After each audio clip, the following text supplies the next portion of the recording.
Hey everyone, my name is chaoticwolph and welcome back to Hiveswap Friendship Simulator. Are you ready for more friends? Because there can never be enough new friends, okay? Alright, we are on to volume 14 of Cleanliness and Clownliness. Oh, you said clown. I was already like, no thank you. This is a dark world. Both because it's night and because of the brutal struggle for survival among its polyhemochromatic inhabitants, many of whom seem to thrive on havoc and carnage. You'd be interested to see the Magellan Guide entry for Alternia. You're convinced that after a day here, Ayn Rand would sign up with the Little Sisters of the Poor, Genghis Khan and Attila and the Hun would join the Quakers, and Adolf Hitler would seek membership in the World Peace Council. Whew, Godwin's Law alert. Feeling a little dramatic tonight. Feeling a little dramatic every night. This person looks like a mechanic of some kind. Marsti Houtek. And there's our little clown over there. Caraco? Perrault? Okay, sounds like a French name. Let's go with Marsti over here. Maybe hopefully fix my airship. Despite a certain sense of pervading existential gloom that you haven't managed to shake even after communing with a possible Orco/secret agent, you are feeling pretty alright. No more brooding in your cliffside apartment. I have an apartment and everything, man. I've really made a place for myself here. You have a fresh thirst this evening, a thirst for friendship. You're wandering around a neighborhood you haven't seen in a while, just a few blocks from where you crash landed. Maybe you'll go pay a visit to the crash site of your ship, even though it's long since been stripped for parts by the local population. They work fast, don't they? Or maybe you'll try to find Demon to say hi, though you're pretty sure he's still living the nomadic shrubbery lifestyle. You're just here for the nostalgia, honestly? Malaise who? You hardly know her. Who's Malaise? I don't know her. Just then from across the street echoed two voices raise an argument. Well, one is soft and murmuring, and one is loud and honking. Oh no, more clowns. A rust blood girl and a purple blood guy are squared off in front of a patch of graffiti that blooms over the bricks like moss. The girl appears to be in the process of scrubbing it away. There's a mop bucket and a collection of sponges next to her. Okay, I guess she's not some kind of mechanic. And I told you, this shit is sacred motherfucking iconography, the purple blood is saying. So fuck the hell off, little red dumpling. The Rustblood says something back that makes him laugh. The sacred iconography appears to be a collection of swear words and a couple colorful renderings of certain sections of troll anatomy you have not yet had the chance to explore. Will I have the chance to explore that later? The girl with the bucket wrings her sponge out and stares the clown down.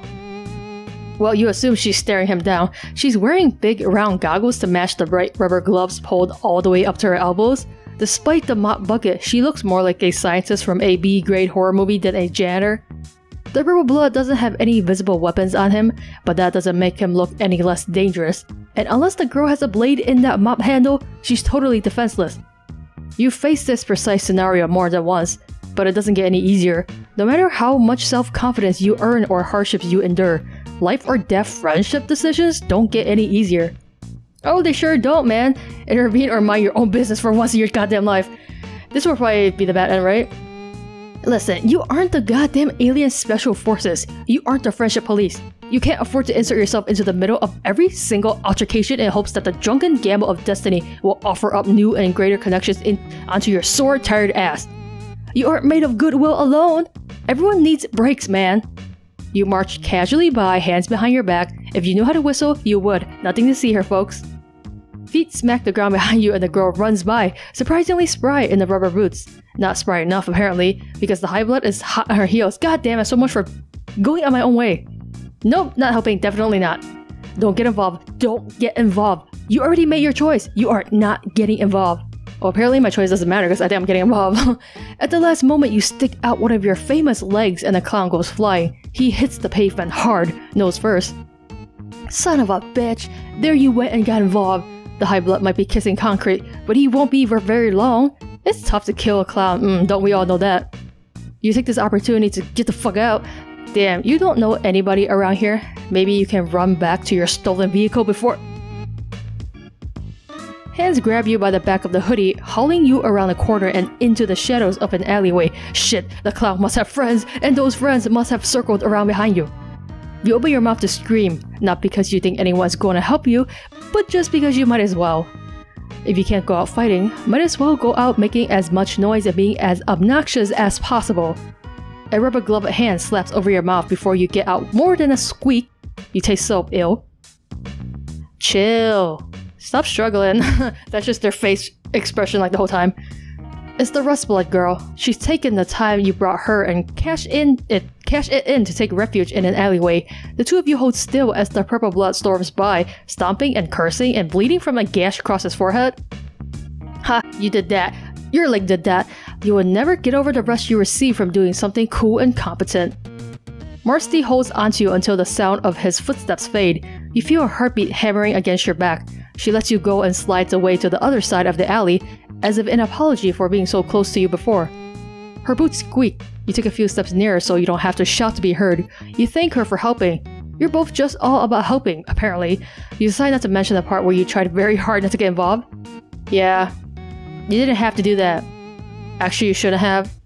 I'm perfectly capable of tripping my own clowns. You tell her you have no doubt that's true, even if she doesn't have a sword in her mop handle. I mean, you don't need swords to trip clowns, but it would be helpful. She seems to have a good pair of legs, but have you seen my legs? They are top notch. Perfect for tripping clowns. Mentioning her mop appears to remind her that she left all her cleaning equipment out on the street. She takes a furtive glance back down the way the guy had gone, then heads back toward the graffiti. You scamper to keep up. You shouldn't be out alone in a place like this. Not that I can really summon much gumption to care beyond this one walk down the street. But did you come here to die? Because that's what's gonna happen if you keep this shit up. What's your deal? You don't know about your deal? You've worked really hard to not consider your deal at all, because the existential radio static that prickles at the base of your neck when you think about your deal, it is astoundingly unpleasant. Attempting to change the subject, you ask her if maybe she shouldn't get out of here while she has the chance. Is that bucket really that important to her? Marsti looks at you with a certain eyebrow raise that you're well accustomed to by now. Oh shit, you just put your foot in it again, culture-wise. Is it that kind of bucket? You wish you could find a book with a crash course on Alternia, or at least a decent Wikipedia article, but it's not like there's any helpful Earth guide for idiots. At least you've never heard of one. Besides, things are different depending where you are on Earth, geographically. You imagine it's the same for Alternia. You feel positively nauseated at the idea of having to learn a whole new set of societal norms. You'll just stay in this particular city, thank you very much. Do I care about my bucket? That's kind of a weird way to phrase it. I care about it as much as the next person who doesn't want to get cold. Also, scoundrels don't grow on coniferous fauna? Wow, I understood like none of that. She tosses the discarded sponges back into the bucket. You bend down to help, but she stops you with a sardonic glance.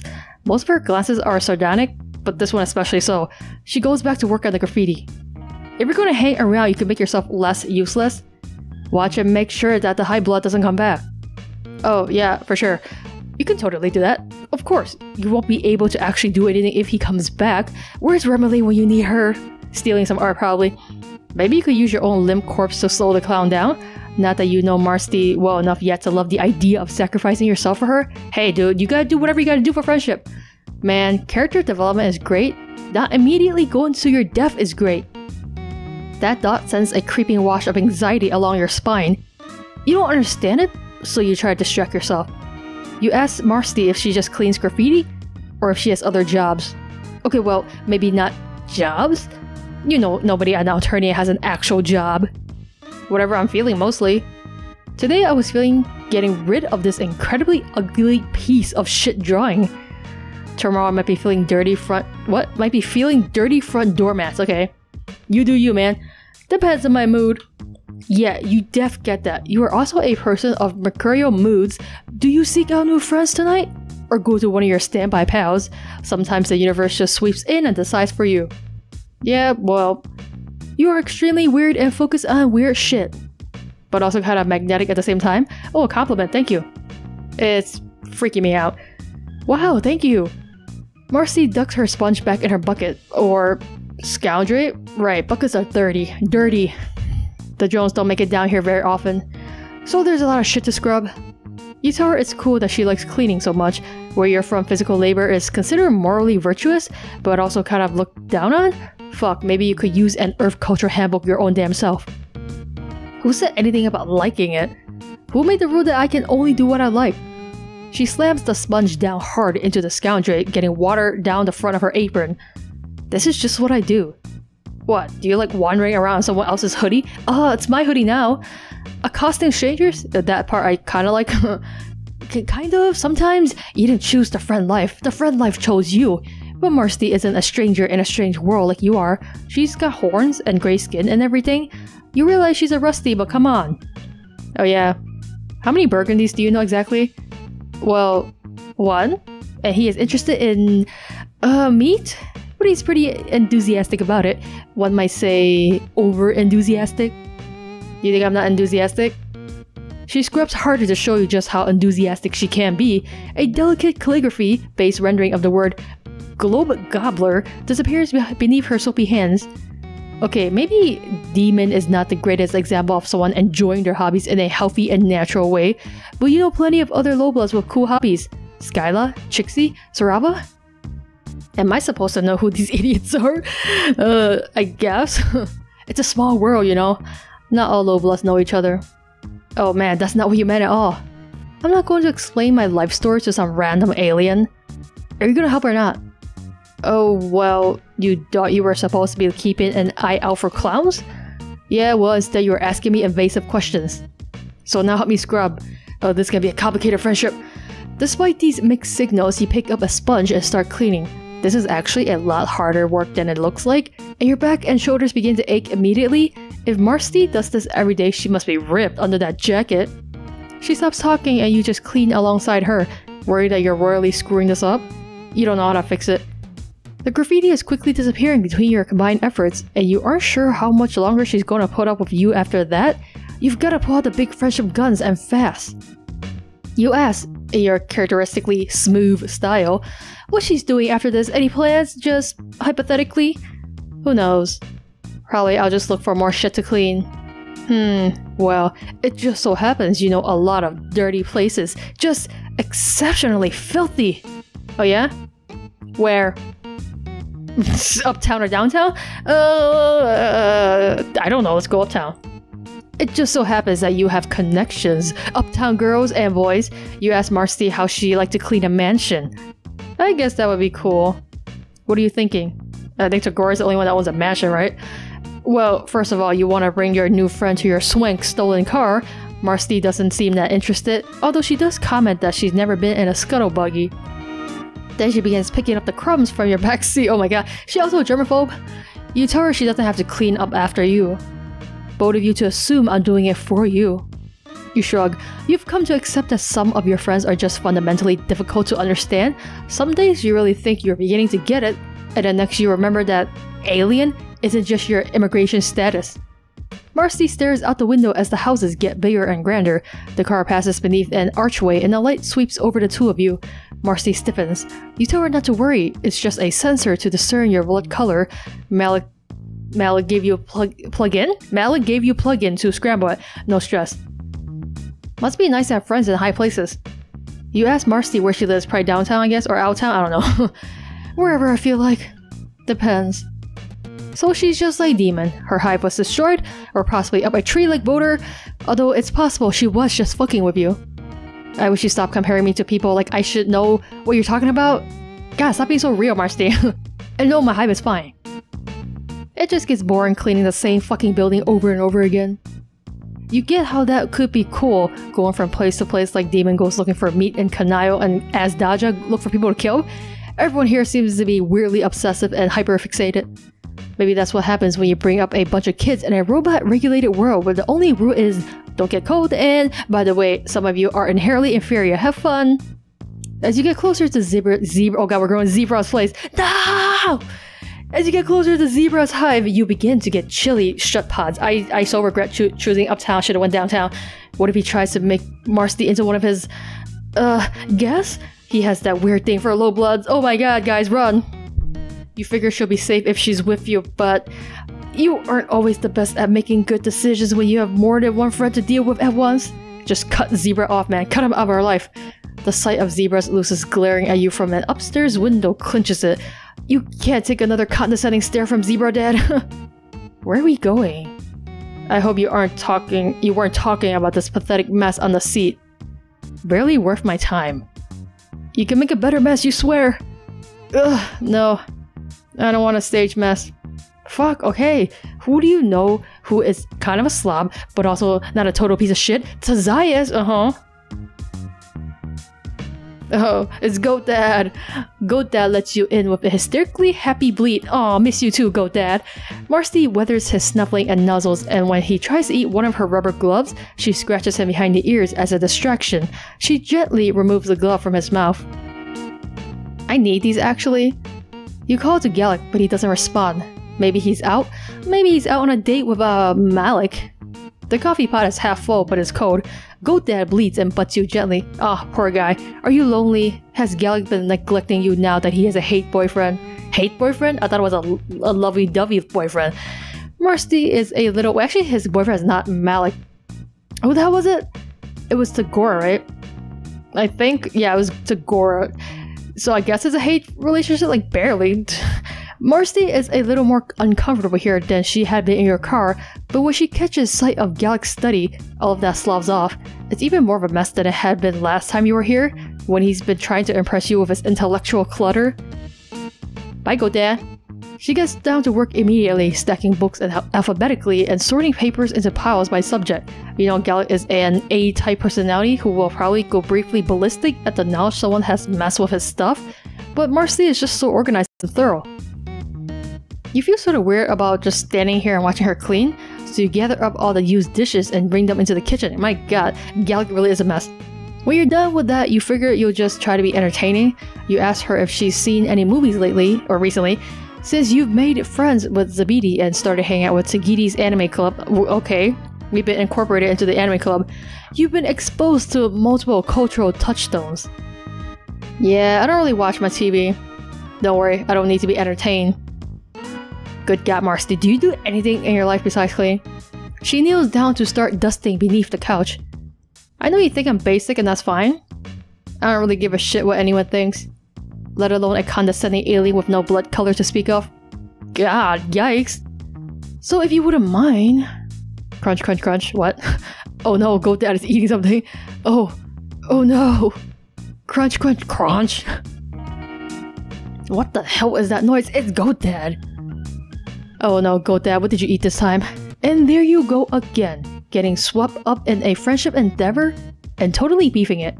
You forgot about Goat Dad's propensity for nomming on anything within reach, and he spent the last 10 minutes happily munching on several leather-bound notebooks. Oh boy.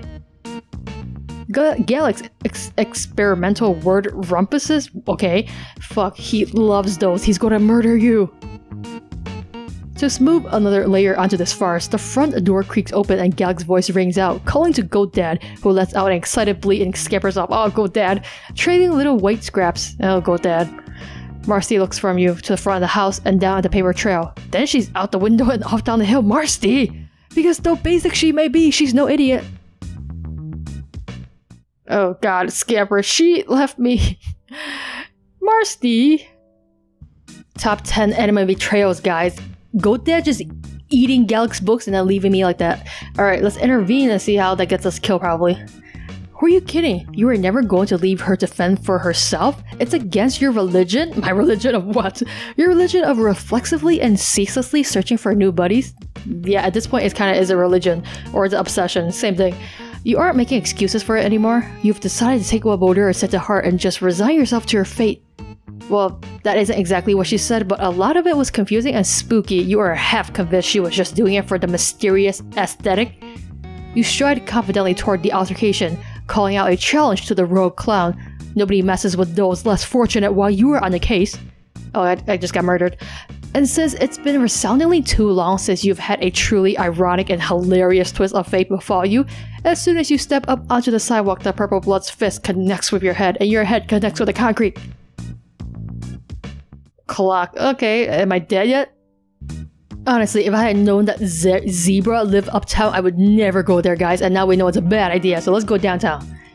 You suggest that this place sure looks ripe for some serious power cleaning? Cause Wow, filthy. Yeah, I guess. I was planning on cleaning down here anyway. The drones mostly take care of the high blood neighborhoods. Interesting. Zebra had low bloods cleaning for him, but maybe he's an exception. Yeah, the exception is that he's an asshole. I'm not here to explain cultural dynamics to you. At least not for free. You consider mentioning that you are the main character? Main character! Breaking all the fourth walls here! And thus totally deserving of cultural exposition, but you doubt she'd take that well. Also, it's kind of a weird thing to say, so never mind that. You show Marsti an alley you recognize? The one with the incinerator where Palipa had gotten rid of her assassination disguise? Here, maybe? Or we could just go to Zai's place, guys. Too easy. Okay, well, what about this stretch of road where Remily killed a dude? There's still quite a bit of purple blood splatter around. Pretty good. But no, I don't have the right outfit for blood. Jesus, picky. Sorry. Are my personal preferences inconveniencing you? No, but you are used to this shit taking so long to pop off. Usually you've made a friend by this point or you've been killed. God, my character needs to stop breaking all these freaking fourth walls. You've been killed before? What are you, a herbies? 9 lives? In retrospect, that was also a pretty weird thing to say. You meant it as a metaphor? Yeah, sure. Sometimes your internal monologue gets out of hand and spills out into your interlocution? Whatever, dude. You're considering just bringing her back to your place to clean up the mess you've made there when you realize Marsti is no longer with you.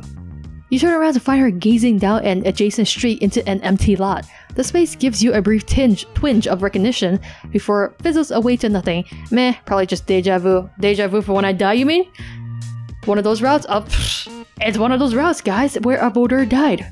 At first you don't notice the person sitting on the tire pile, because without her other half, her silhouette is underwhelming. Are you talking about those freaky, cyanotic twins? Oh god, it is. Oh, fantastic. Hey, Normie. Oh hi, Felico. It's been a while. She might notice that you are a whole lot less normal than you used to be. They're right. They're weird as hell. Hey, you're also like 80% more confident than you used to be. All these are correct statements. You don't back down for insults? Perhaps Marsti is the one who is weird because she's the one who is so fucking into cleaning up after people. That's really strange. Hey, that's a little judgy. Yeah, for real. Oh, you had been expecting Felico to join you in mocking Marsti. You didn't want to be too mean or anything. You were just really sick of having your intelligence insulted concerning stuff you absolutely could have no way of knowing about. You wanted to make her look an asshole, but as usual, it seems to be in fact you who are the asshole. Marsti seems to agree. Hey, let me go fuck yourself a little bit. You apologize. You didn't mean it. You just experienced pilot confusion where there's too many friends in one place. That is true. I can only handle one friend at a time. You're sorry. You didn't mean to insult her hobby, but she actually doesn't really seem too into it. You are just trying to help. You know plenty of low bloods who do all sorts of activities. Of course, I know friends who clean up and pick up garbage and all that. Oh yeah? Who? Well, Felico, for instance, she trolls. Wait, you need another word. She and her boyfriend, harass people, and they seem to enjoy that. Also, there's Skyla and Chixie and Saraba. They all excel in their fields to a certain extent. Right. So how that's going for them? Well, you deflate somewhat. Chixie gets skeeved on all the time, and Skyla constantly has to defend her home and loses against thieves. Saraba literally has had to gouge out their own eye and downplay their psychic power. Vicaire? Well, near you can tell, Vicaire is having a great time falling off cliffs and imagining the firmament above. He might be an outlier and therefore shouldn't be counted. While you're working through your apparent classism through navel-gazing monologue, Marsti is checking Felico out. Like, really checking her out. Hey, she has a boyfriend. Who the fuck are you? Felico slaps Marsti's hand away, and when did the hand even go close to you? Keep your fronds to yourself. Whoa. We see her eyes. Marsti raises her goggles up to her forehead. You've got void rot. No shit, troll Sherlock. Marsti gives her another once over. She looks impressed. You honestly can't blame her. If Marsti likes grimy things, well, Felico is right up her alley. Dirt El Dorado. Selfishly, you wish you met Marsti back when you were more of a wreck at the beginning of your adventure. Yeah, she should have met me when, I had like all these broken ribs. You're filthy. Oh, does she like dirty things? Ew. I don't want to be friends with her.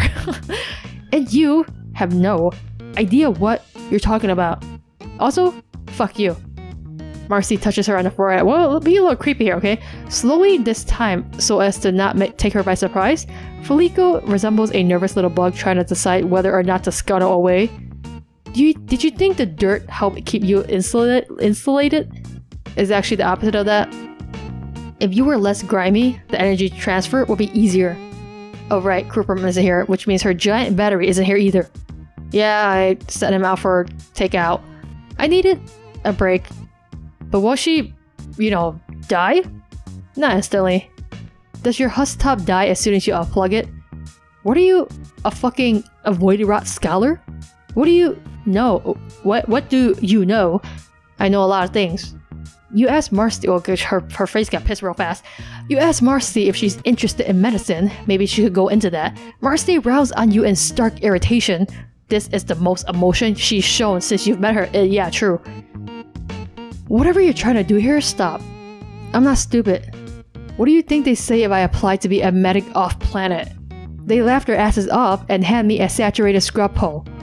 And that's if they're feeling generous. This is what I do. So let me do it. Chastened and uncharacteristically speechless, you nod and let Marsti turn back to Felico. You really don't want to just leave it like that, but maybe the truly friendly thing here would be less trying to improve your friend's life and just letting them live it? Demon had told you much the same thing all those months ago. That he's planning to just keep his head down and try to stay alive? It's not uplifting, but maybe not everything has to be.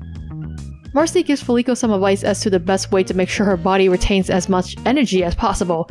Felico groans and you're pretty sure that if she had eyes, she'd be rolling them. You do notice, however, that she listens.